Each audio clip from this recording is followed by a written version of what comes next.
Price the lord. Grace of Karunya என்ற ஊழியத்தின் மூலம் இந்த மாதத்தின் முதலாவது வாரத்திலும் உங்கள் ஒவ்வொருவரையும் வாழ்த்தி அன்போடு அழைக்கிறோம். இந்த நாளிலும் கூட அநேக காரியங்கள் நம்மை சுற்றி நடந்தாலும் நம்மை கைவிடாத தேவன் நம்மோடு இருக்கிறதை நம் இருதயம் ஏற்றுக்கொள்ள இன்றைய நாளிலே ஆண்டவர் நம்மை அழைக்கிறார். நம்முடைய வாழ்க்கையில், நம்முடைய இருதயத்தில், சொல், செயல், சிந்தை அனைத்திலுமே நிரந்தரமான அன்பு ஒன்று உண்டென்றால் அது தேவனுடைய அன்பு மட்டும்தான் உணர்ந்து கொள்ள இன்றைய நாளிலே நாம் அழைக்கப்படுகிறோம்.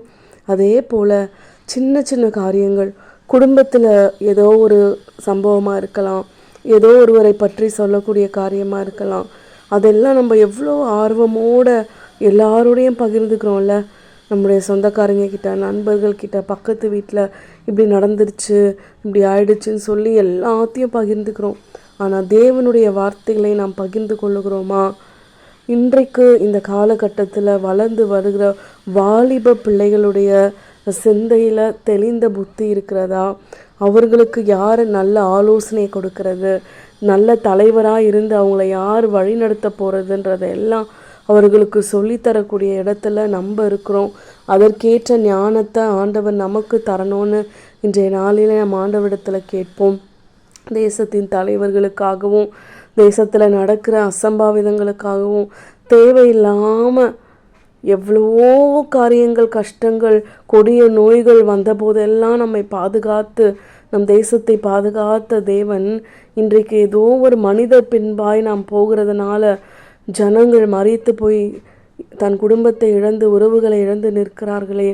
இதற்கெல்லாம் என்ன ஒரு தீர்வு இருக்குது, என்ன வழி இருக்குன்னு எல்லாரும் உணர்ந்து கொள்ளக்கூடிய இடத்துல, அவர்களை புரிய வைக்கக்கூடிய இடத்துல, ஆலோசனை சொல்லுகிற இடத்துல நமக்கு தேவையான ஞானத்தை தரும்படியாய் இன்றைக்கும் நாம் ஆண்டவரிடத்தில் கேட்போம். எல்லார போலவும் ஒரு கூட்ட ஜனம் ஒருத்தரை நல்லவங்கன்னு சொல்லுதா, அதனால் நம்ம அவங்க பின்னாடி போயிடலாம். எல்லாரும் நிறைய பேர் சேர்ந்து ஒருத்தவங்களை கெட்டவங்கன்னு சொல்கிறாங்களா, அதனால் நம்ம அவங்க பின்னாடி போயிடலாம். அப்படிலாம் கூட்டத்தை பார்க்காதீங்க. ஆண்டவரிடத்தில் எது நியாயம், எது நீதி, யாரிடத்துல உண்மை இருக்குது அப்படின்னு நீங்கள் எனக்கு வெளிப்படுத்துங்க ஆண்டவரேன்னு நம்ம கேட்டு, நம் குடும்பத்தில் இருக்கிற வாலிப பிள்ளைங்க, நாம் ஒருவேளை யாரையாவது வழிநடத்தக்கூடிய இடத்துல நம்ம இருப்போமானால், முக்கிய பொறுப்புகளில் நம்ம இருப்போமானால், எல்லா வாலிப பிள்ளைகளுக்கும் தேவையான தெளிந்த ஒரு ஆலோசனை தரக்கூடிய நபராய் இன்றைய நாளில் ஆண்டவர் நம்மை அழைக்கிறார்.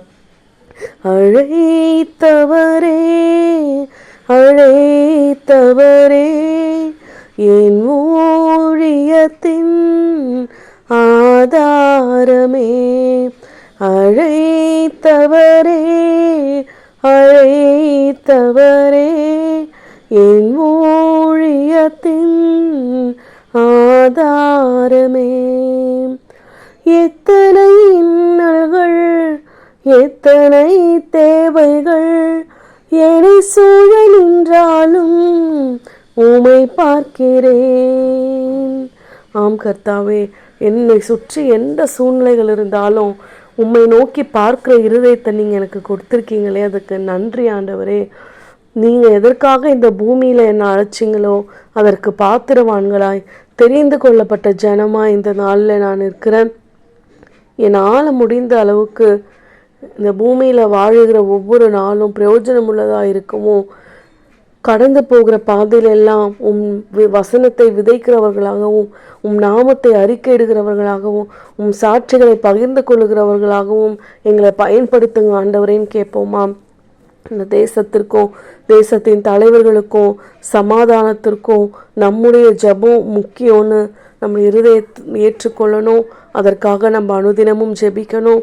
நம் பிள்ளைகளோடு இணைந்து குடும்ப சமாதானம், உறவுகளுக்குள்ள சமாதானம், தேசத்தின் சமாதானம், எல்லா இடத்திலும் அமைதல் உண்டாகும்படியான ஒரு ஜெப விண்ணப்பத்தை ஆண்டவரிடத்தில் நாம் வைத்து நன்மைகளையும் கிருபைகளையும் நாம் பெற்றுக்கொள்ளலாம்.